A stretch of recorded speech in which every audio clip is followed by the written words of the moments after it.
Hello crushers, welcome. आप सभी का स्वागत है। आज एक और नया वीडियो है और इस वीडियो में हम क्या क्या कवर करने वाले हैं।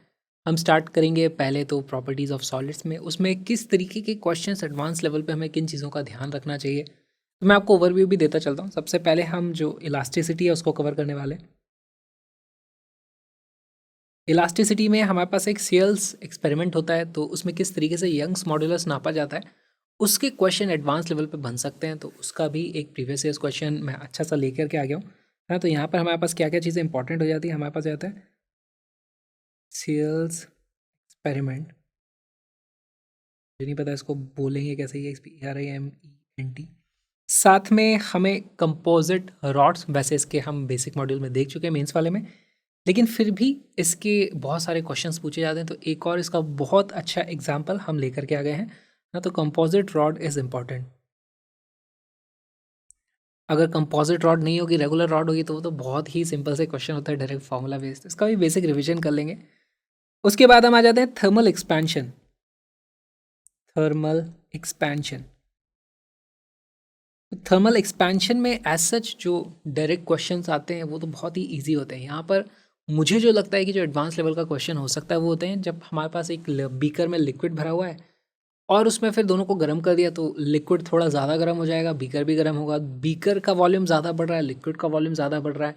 क्या हो रहा है यहाँ पर? अगर बीकर के ऊपर स्केल चिपका दिया तो रीडिंग बढ़ती हुई दिख रही है कि कम होती हुई दिख रही है ना। स्केल बाहर रखा हुआ है तो क्या चीज़ें हो रही होंगी। इस पर बहुत तरीके के वेरिएशन यहाँ पे बनने की पॉसिबिलिटी है, इसलिए वो इंपॉर्टेंट हो जाता है। उसका एक बहुत ही अच्छा एग्जाम्पल भी हम देखने वाले हैं। यहाँ पर हम क्या चीज़ देखने वाले हैं, है ना, लिक्विड इन कंटेनर, बहुत ही इंपॉर्टेंट हो जाता है, इसको हम देख लेंगे। बाकी थर्मल एक्सपेंशन के बहुत सारे क्वेश्चंस को अलग चीज़ों के साथ क्लब किया जा सकता है। फॉर एग्जांपल कैलोरीमीट्री में अगर उसको क्लब कर दिया, कैलोरीमीट्री से हमें पता चलेगा टेम्परेचर कितना बढ़ रहा है। एक बार पता चल गया टेम्परेचर कितना बढ़ रहा है, तो उसके बाद हम वहाँ पे थर्मल एक्सपेंशन लगा के चेक कर लेंगे, अच्छा इसकी लेंथ फिर उसके हिसाब से इतनी चेंज हो जाने वाली है या एरिया इस तरीके से चेंज होगा। तो यहाँ पे भी अगेन बहुत सारे इधर उधर के कॉन्सेप्ट्स को मिला जुला करके सवाल बनाने का स्कोप तो हो जाता है, लेकिन हमारे काम की जो इंपॉर्टेंट चीज़ है आज ये है, इसको हम देख लेंगे। फिर उसके बाद नेक्स्ट आ जाती है हमारे पास कैलोरीमीट्री। कैलोरीमीट्री, इसमें भी अगेन क्लबिंग हो सकती है, बहुत सारे कॉन्सेप्ट्स को एक साथ जोड़ा जा सकता है, लेकिन यहाँ पे अगेन बेसिक चीज़ हमें एनर्जी कंजर्वेशन से लगानी होती है। कैलोरीमीट्री में भी हमारे पास दो तरीके के सवाल होते हैं, दोनों को ही हम मेंस मॉड्यूल में कर चुके हैं। क्या सवाल होते हैं कि हमारे पास कुछ सामान रखा हुआ है, सॉलिड हो सकता है, लिक्विड हो सकता है, गैस हो सकती है, कुछ भी हो सकती है। उसको हमने कुछ हीट दी तो कितना टेम्परेचर में राइस हो रहा है। यूजुअली सॉलिड और लिक्विड ही होता है हमारे पास। अच्छा, यहाँ पर दूसरे, इनको तो बोला जाता है एक बैच। बैच में क्या होता है, हमारे पास कुछ सामान यहाँ पे पड़ा हुआ है, इसको हीट दी, इसका टेम्परेचर बढ़ गया। दूसरे होता है हमारे पास कंटिन्यूस मास फ्लो होता रहता है, जैसे कि गीजर्स। गीजर्स में हम इसको कंटिन्यूसली हीट देते रहते हैं, यहाँ से कंटिन्यूसली मास फ्लो रेट एक होती है और उसका टेम्परेचर में कुछ डिफरेंस होता है। तो दो तरीके के सवाल यहाँ पे बनते हैं। बहुत ही हम उसके बहुत सारे एग्जाम्पल्स देख चुके हैं, फिर भी इसका थोड़ा सा बेसिक हम यहाँ पे समझ लेंगे। हमारे पास देखो कैलोरीमीट्री में हम क्या करते हैं, Q को हम लिखते हैं MS डेल्टा टी, या फिर हम लिख सकते हैं DQ अपॉन DT, है ना। टाइम के साथ जो हम हीट दे रहे हैं वो हमारी क्या बन जाती है, वो हो जाएगी या तो हमारा वो DM अपॉन DT हो जाएगा, है ना, इंटू S डेल्टा टी। ये कौन सा केस हो गया, इसमें DM अपॉन DT आ गया हमारे पास। ये तो हो गया हमारे पास मास फ्लो रेट, ये हो गया हम कितनी हीट दे रहे हैं उसकी करस्पॉन्डिंग कुछ हमारे पानी की कैपेसिटी, और डेल्टा टी हमें कुछ फिक्स्ड मिल गया। ये हो गया हमारा गीज़र। गीज़र में ऐसे ही होता है, 5 डिग्री सेल्सियस पे ठंडा ठंडा पानी अंदर आ रहा है और उसके बाद वहाँ से निकल रहा है 45 डिग्री सेल्सियस पे थोड़ा सा गर्म होकर के। तो डेल्टा टी की वैल्यू आप यहाँ पे देखते हो तो वो आ जाती है 40 डिग्री सेल्सियस, है ना। तो यहाँ पे आपके पास 40 डिग्री सेल्सियस या 40 केल्विन आप लिख सकते हो। Specific heat capacity of water हमें पता होती है, तो इस तरीके से हम देख लेते हैं कि भाई कितनी हमारी हीट कैपेसिटी की कितनी पावर इनपुट की ज़रूरत है, जिसके हिसाब से कोई पर्टिकुलर मास फ्लो रेट, जैसे कि 1 किलोग्राम पर लीटर दिया जा सकता है, उसको आपको कन्वर्ट करना पड़ेगा ऐसा यूनिट में। इस तरीके के सवाल गीजर्स में बनते हैं। या फिर इसी को आप लिख सकते हो DQ upon DT will be equal to, mass हमें पता है, स्पेसिफिक हीट भी पता है, वो हो जाता है DT अपॉन DT। बेसिकली उसमें हम देख रहे होते हैं कि हमारे पास जो टेम्परेचर है वो समय के साथ बढ़ रहा है। ये ट्रांजिएंट वाले केसेस हो जाते हैं, तो इसके भी कुछ एग्जांपल्स हम ऑलरेडी देख चुके हैं। ये उतना ज़्यादा इंपॉर्टेंट यहाँ पर नहीं होगा, जब भी ये होएगा तो मोस्टली हमें कैलकुलस का यूज़ करना पड़ता है, तो ये उतना ज़्यादा इंपॉर्टेंट नहीं, मैं इन दोनों को इंपॉर्टेंट मानूंगा यहाँ पर। ऑलराइट, उसके बाद आ जाता है हमारे पास हीट ट्रांसफ़र। हीट ट्रांसफ़र में एक बहुत ही इंपॉर्टेंट कॉन्सेप्ट होता है हमारे पास जंक्शन वाला। तो इस जंक्शन वाले में हमारे पास एक ही चीज़ हमें समझनी होती है कि स्टेडी स्टेट में जितनी हीट इधर से आ रही है और बाकी दो में निकल रही है तो हीट का अमाउंट सेम रहता है। तो यहाँ से जितनी पावर इन है उतनी पावर इधर दोनों जगह आउट हो जाएगी। इस तरीके से आपसे जंक्शन का टेम्परेचर पूछा जाएगा कि भाई बताओ यहाँ जंक्शन पे टेम्परेचर की वैल्यू कितनी है।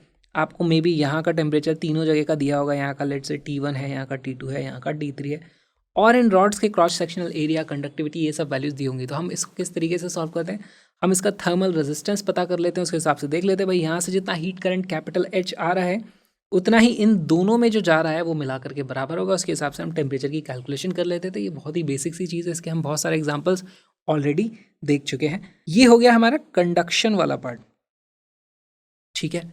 कंडक्शन के बाद यहाँ पे एक और इम्पॉर्टेंट चीज़ होती है रेडिएशन। अब रेडिएशन में जो हमारे पास फॉर्मूले हैं वो बहुत ही अच्छे अच्छे यहाँ पर उसके एग्जांपल्स बन सकते हैं कॉन्सेप्चुअल। साथ में फिर हमारे पास आता है उसी रेडिएशन वाले जो होता है ना, उसमें हीट ट्रांसफ़र हो रहा होता है, उसका एक बहुत ही अच्छा सा अप्रॉक्सीमेशन है हमारा न्यूटन्स लॉ ऑफ कूलिंग। अब न्यूटन्स लॉ ऑफ कूलिंग बहुत ही ईजी है और उस पर एक ही तरीके के सवाल बन सकते हैं जिनको हम अच्छे से कवर कर चुके हैं, उनको दोबारा हम यहाँ पर कवर नहीं करेंगे। लेकिन रेडिएशन के कुछ बहुत अच्छे अच्छे एग्जाम्पल्स आते हैं, उनको हम इस वीडियो में देखने वाले हैं। तो आज की वीडियो में हम ये सारी की सारी चीज़ें कवर करने वाले हैं। तो इस वीडियो को अब स्टार्ट करते हैं।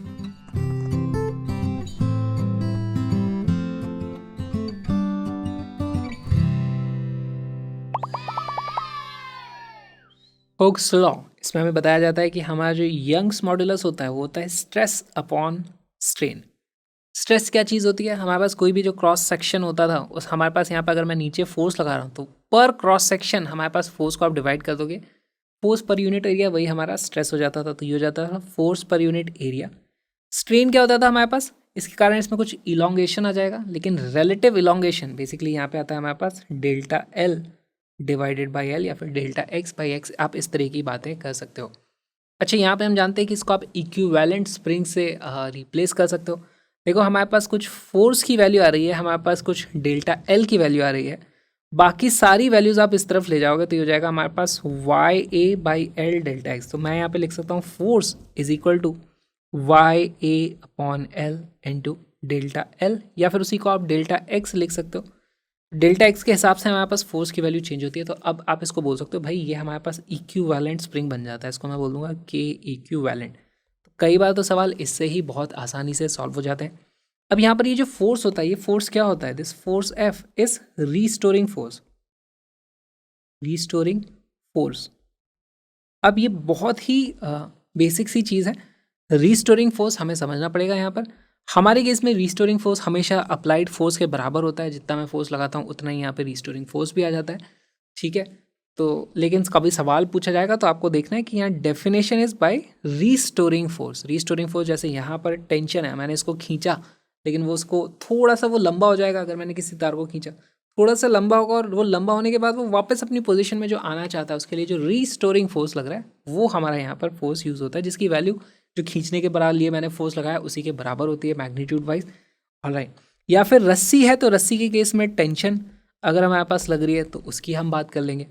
और यहाँ पे बहुत ही अच्छे अच्छे एग्जांपल्स बन सकते हैं। जैसे हमारे पास यहाँ पर मान लो इसका मास है m, इसका मास है 2m। पूछा जाएगा आपसे कि बताओ भाई इसमें कितना इलोंगेशन हो रहा है अगर इसकी इनिशियल लेंथ कैपिटल L है। तो बहुत ही आसानी से आप इसको सॉल्व कर पाओगे। सबसे पहले तो इसकी टेंशन लिखो। तो हमारे पास ये क्या है, एटवुड्स मशीन है, इसमें जो टेंशन की वैल्यू आ जाती है वो आ जाती है हमारे पास 2m1 m2 है ना। दूसरा मास कितना है वो 2m के बराबर है, divided by m1 plus m2 है ना, इतने टाइम्स जी। यहाँ पर इसकी वैल्यू आप देखोगे आ जाता है हमारे पास 4mg अपॉन 3। सीधे सीधे टेंशन निकाल ली, नहीं तो आप यहाँ पे फिर इसका एक्सेलरेशन पता करोगे उसके हिसाब से भी निकालोगे, सेम आंसर आने वाला है। एक बार मेरे पास टेंशन आ गई तो अब मैं ये सारी वैल्यूज़ रख दूंगा और इससे मेरे पास डेल्टा एक्स की वैल्यू आ जाएगी। डेल्टा एक्स यहाँ से मेरे पास आ जाता है delta X is equal to force. Force कितना लगा मेरे पास 4mg अपॉन 3 इंटू यहाँ से L इधर चला जाएगा, डिनोमिनेटर में y है तो इंटू L अपॉन वाई ए। जो जो वैल्यूज़ आपको दी हुई होंगी यहाँ पे रखना, आपको आपका आंसर मिल जाएगा कि भाई इसमें इलोंगेशन कितना हुआ है। अच्छा, ये सब जितने भी केस थे वो केसेस कौन से थे जिसमें हमारे पास मासलेस स्ट्रिंग या फिर हमने रॉड को मासलेस माना हुआ उस तरीके के केस थे। लेकिन ऐसा ज़रूरी नहीं है, कई बार ऐसा हो सकता है हमारे पास यहाँ पर इस तरीके से रॉड लटकी हुई है और इसका खुद का कुछ मास होगा, ठीक है। तो हमारे पास इसका मास है m, इसकी लेंथ है मान लो l। तो ऐसे केस में क्या होगा, हमारे पास आप देख सकते हो क्लियरली कि यहाँ पर अगर मैं बात करूँ तो इसका कुछ तो मास होगा नीचे की तरफ, मैं पता कर सकता हूँ। उसके कारण यहाँ पर हमारे पास कुछ फोर्स इस तरीके से लग रहा होगा, रीस्टोरिंग फोर्स, ठीक है। तो उसके कारण यहाँ पे कुछ एरिया है, फोर्स को एरिया से डिवाइड करोगे तो आपको कुछ यहाँ पे स्ट्रेस मिल जाएगा, स्ट्रेस मिल जाएगा तो उसके कारण आपके पास कुछ स्ट्रेन आएगा। तो बेसिकली आप देख सकते हो अगर यहाँ पे छोटा सा एलिमेंट लोगे तो उसमें कुछ थोड़ा सा हमारे पास इलॉन्गेशन देखने को हमें मिलेगा। इस तरीके की चीज़ें आपके पास आती हैं, फिर आप यहाँ पे इसको इंटीग्रेट करके रिजल्ट निकाल सकते हो, जो कि हम ऑलरेडी कवर कर चुके हैं। मैं आपको बस रिविजन करने के लिए बता रहा हूँ कि यहाँ पर अगर हमारे पास जो फोर्स है, इफ एफ वेरीज लीनियरली, तो ऐसे केस में हम टेंशन की वैल्यू ले लेते हैं टी एवरेज और उससे हमारा काम चल जाएगा। टेंशन नहीं लिखता हूँ, इसको लिख देता हूँ मैं फोर्स एवरेज विल वर्क, ठीक है। ये हमारे पास रिजल्ट इस तरीके का आता है। नहीं तो आप यहाँ पे किस तरीके से देख सकते हो, यहाँ से अगर मैं x अमाउंट ऊपर जाऊँ और यहाँ पे थोड़ा सा dx एलिमेंट लेने की कोशिश करूँ, पता करूँ वहाँ पे dx की वैल्यू कितनी हो रही है, तो यहाँ पर मुझे पता चल जाता है कि भाई इसका जो मास है वो कितना हो जाने वाला है। यहाँ पे फोर्स की वैल्यू आप क्या लिख सकते हो, force will be equal to mass into times G. Mass की वैल्यू कितनी हो जाती है, मास की वैल्यू हो जाएगी लेमडा जो है capital M upon L into X times G. तो यहाँ पे आप देखते हो force is directly proportional to X आ गया हमारे पास, force is directly proportional to X मुझे देखने को मिल रहा है। अगर ऐसा है तो ऐसे केस में हम एफ एवरेज की वैल्यू यूज़ कर सकते हैं। एफ एवरेज यानी यहाँ पर कुछ फोर्स था जिसकी वैल्यू 0 है, यहाँ पर कुछ फोर्स रहा होगा जिसकी वैल्यू कैपिटल एम जी है ना, this is capital M G. यहाँ पर हमारे पास जो फोर्स लग रहा होगा वो होगा 0। एफ एवरेज उसकी वैल्यू आ जाती है M G plus 0 divided by 2 which is equal to capital M G divided by 2। Delta X की वैल्यू यहाँ से आ जाएगी capital M G divided by 2 L upon Y A, और यही हमारा आंसर हो जाएगा। तो कई बार इस तरीके का केस आपको दिया जाएगा, नहीं तो कई बार इस तरीके से रॉड ज़मीन पे पड़ी होती है। सारी की सारी चीज़ें हम ऑलरेडी कर चुके हैं, बस रिविजन करने के लिए बता रहा हूँ। लीनियर वेरिएशन होता है तो आप एवरेज फोर्स लेकर के उसको सॉल्व कर सकते हो। इसका अब एक बहुत ही अच्छा सा प्रीवियस ईयर क्वेश्चन देखते हैं।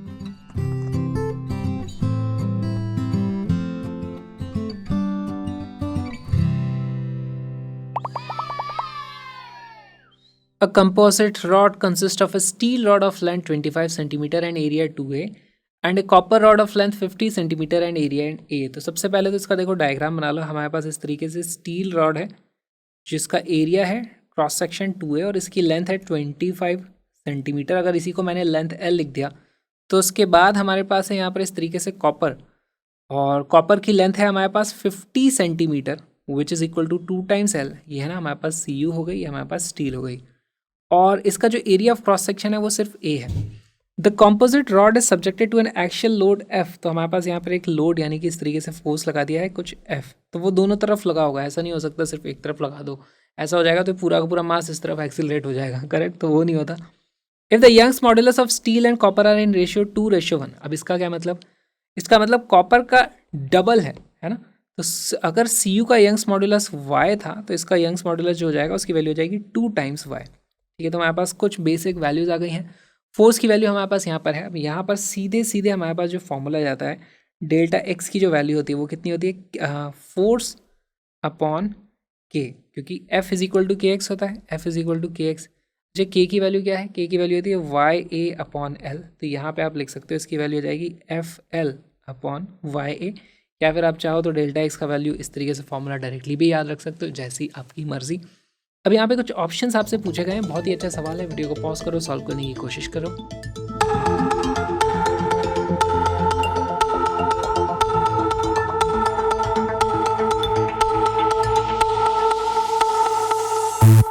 इसका करेक्ट आंसर है A एंड C। सॉल्व करना शुरू करते हैं।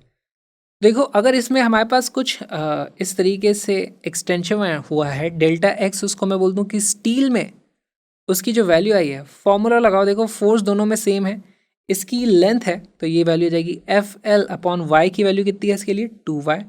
एरिया कितना है इसका, एरिया भी 2a है, ठीक है। तो इसकी वैल्यू आती है 1/4 एफ एल अपॉन वाई ए।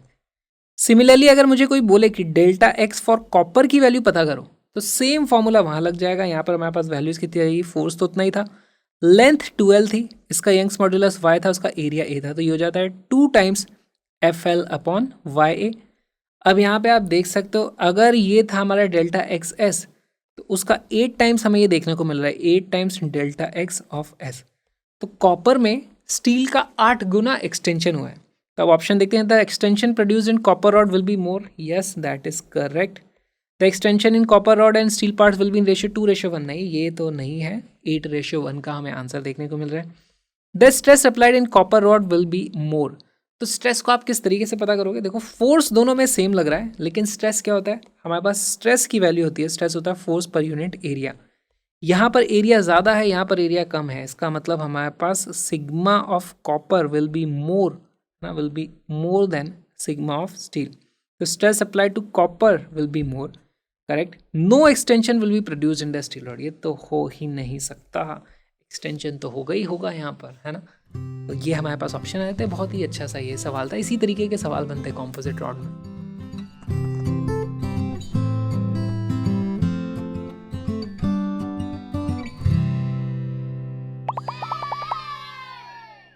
ये सवाल बहुत ही अच्छा है।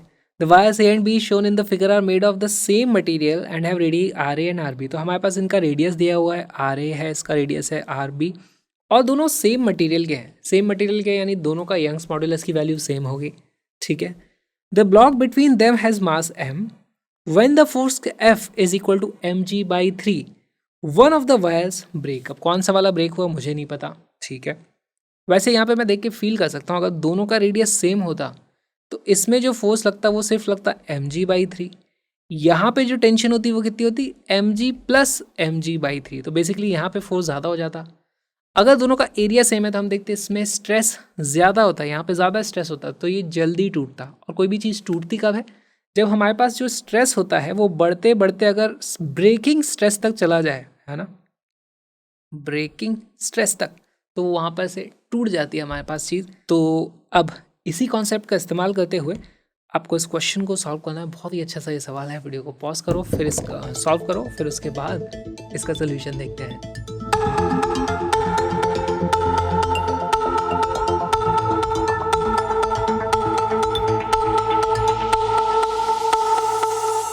इसका correct option A, B and C है। तो बहुत ही अच्छा सवाल है। देखो सॉल्व करने की कोशिश करते हैं। अगर यहाँ पर हमारे पास फोर्स की वैल्यू mg/3 है, तो यहाँ पर हमारे पास जो भी फोर्स हो जाएगा वो हो जाएगा mg प्लस mg/3। अगर मैं बात करता हूँ कि हमारे पास यहाँ पर स्ट्रेस कितनी है, तो स्ट्रेस ऑफ ए, उसकी वैल्यू कितनी हो जाती है, स्ट्रेस ऑफ ए की वैल्यू हो जाएगी mg प्लस mg/3। बेसिकली ये हमारे पास 4mg/3 है ना, 4mg/3 इनटू हमारे पास जो भी एरिया आने वाला है, तो वो एरिया ऑफ ए लिख दो, या फिर आप इसको पाई आर ए का स्क्वायर लिख सकते हो, पाई आर ए का स्क्वायर। सिग्मा ऑफ बी की जो वैल्यू आ जाती है वो आ जाती है 4, नहीं उसकी वैल्यू हो जाएगी, यहाँ पर जो फोर्स था वो सिर्फ mg/3 है, तो ये वैल्यू आ जाती है mg/3 into pi into R B का स्क्वायर। या फिर अगर मैं इन दोनों के रेशियो की बात कर सकता हूँ, तो मैं बोल सकता हूँ भाई sigma A upon sigma B की जो वैल्यू है वो हमारे पास आ जाती है 4 times R B upon R A का स्क्वायर, ठीक है। ऑप्शन देखने की कोशिश करते हैं। अगर आर ए और आर बी दोनों बराबर है, अगर दोनों की वैल्यू बराबर है तो वैल्यू 1 हो जाएगी, तो इससे हमें पता चलता है sigma of A is 4 times sigma B, है ना। इन केस ए हमारे पास आ जाता है sigma of A is equal to 4 times sigma B. इसका मतलब ये ज़्यादा है, इसका मतलब हमारे पास यहीं से टूट जाएगा, तो हमारे पास ऑप्शन ए करेक्ट आ जाता है। ऑप्शन नंबर बी, अब इसमें आप यहाँ पे ये चीज़ को देख सकते हो, ऐसा होता है नहीं, या फिर हमारे पास ऑलरेडी इसका आंसर आ चुका है। देखो R A is less than 2 times R B, अगर आर ए की वैल्यू मैं आर बी के बराबर भी रख दूँ तो भी हमें पता चल जाता है कि ए ही टूटने वाला है, तो इसीलिए बी भी हमारा करेक्ट हो जाता है। अगर ए करेक्ट है तो बी भी करेक्ट होना ही है, ठीक है। ईदर ए और B may break if R A is equal to 2 times R B, बहुत ही अच्छा ऑप्शन आ गया हमारे पास, है ना। तो सी केस को देख लेते हैं, radius of A is equal to 2 times radius of B. अगर ऐसा हो गया तो हमारे पास sigma A upon sigma B की जो वैल्यू आ जाती है वो आ जाती है 4 इंटू 1/2 का square which is equal to 1। इससे हमें पता चल जाता है कि भाई sigma A is equal to sigma B. अब दोनों में सेम स्ट्रेस है पर दोनों एक साथ तो नहीं टूट सकते, है ना। इनमें से कोई एक ही टूटेगा और हमें नहीं पता कौन सा वाला टूटने वाला है। तो ठीक है, यहाँ पे हम यही बोलेंगे कि इनमें से कोई भी एक टूट सकता है। ऑप्शन नंबर सी भी हमारा करेक्ट हो जाता है। ऑप्शन नंबर डी देख लेते हैं। The length of A and B must be known to predict which wire will break. अच्छा, मुझे अगर यहाँ पे लेंथ पता होती तो मैं बता पाता कि भाई इसका एक्सटेंशन कितना हुआ है, इसका एक्सटेंशन कितना हुआ है, टोटल एक्सटेंशन कितना हुआ है, ये बातें कर पाता। लेकिन लेंथ का टूटने से कोई लेना देना नहीं है। टूटना सिर्फ डिपेंड करता है कि भाई हमारे पास जो यहाँ पे स्ट्रेस है वो ब्रेकिंग स्ट्रेस से कम है या ज़्यादा है, उसका लेंथ से कोई लेना देना नहीं है। इसलिए हमारे पास डी ऑप्शन नहीं होगा, सिर्फ ए, बी और सी हमारे करेक्ट आंसर हो जाएंगे। बहुत ही अच्छा ये सवाल था। ये वीडियो जो अभी आपने देखा एक छोटा सा पार्ट है एक बहुत ही प्यारे से, सुंदर से, कलरफुल से क्रैश कोर्स का। हमारे 2 क्रैश कोर्स हैं, जेईई मंथ और नीट मंथ, जिसमें 11th और 12th दोनों के फिजिक्स के सारे concepts, important but necessary conceptual questions और बहुत सारे अच्छे प्रीवियस ईयर्स क्वेश्चंस, उन सभी को मिला दो तो जो बनता है वो है JEE month and NEET month. JEE month में जेईई मेन और जेईई एडवांस दोनों की तैयारी होती है।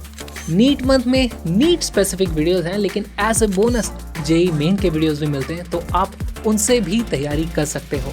ये दोनों ही क्रैश कोर्स पूरी दुनिया के इकलौते कलरफुल क्रैश कोर्स हैं, जहां पर हर एक कॉन्सेप्ट को समझाने के लिए मैंने कस्टम मेड ग्राफिक्स को हाथ से बनाया है। उनका फायदा क्या होता है, आपको कॉन्सेप्ट एक बार में समझ में आ जाता है और ये चीजें याद रहती हैं। हर एक ग्राफिक को आप फ्री में डाउनलोड कर सकते हो, link is in the description. सारी पीडीएफ अभी के अभी डाउनलोड करा के आप प्रिंट करा सकते हो, या फिर आप चाहो तो इन सभी को मिला करके एक मैंने बहुत ही अच्छी हैंडबुक बना दी है, उसका प्रिंट आउट भी खरीद सकते हो, ताकि आप किसी भी बुक का या किसी भी और टेस्ट सीरीज के क्वेश्चंस की प्रैक्टिस कर रहे हो तो एक हाथ में आपके पास हैंडबुक रहेगी, तो आप जल्दी फॉर्मूले रिवाइज कर पाओगे, इंपॉर्टेंट कॉन्सेप्ट्स को रिवाइज कर पाओगे और अपनी तैयारी स्पीड अप कर पाओगे। कलरफुल नोट्स की प्रिंटेड हैंडबुक का लिंक भी डिस्क्रिप्शन में है। साथ में मेरे ऑल इंडिया रोड ट्रिप के व्लॉगिंग सीरीज का लिस्ट, तो उसको भी आप देख सकते हो। बाय द वे, सारे के सारे ग्राफिक्स आपका वेट करें, जल्दी से आ जाओ। कलरफुल तरीके से फिजिक्स पढ़ेंगे, सारे कॉन्सेप्ट्स को अच्छे से विजुअलाइज करके समझेंगे। Link is in the description. हम मिलेंगे अगले वीडियो में।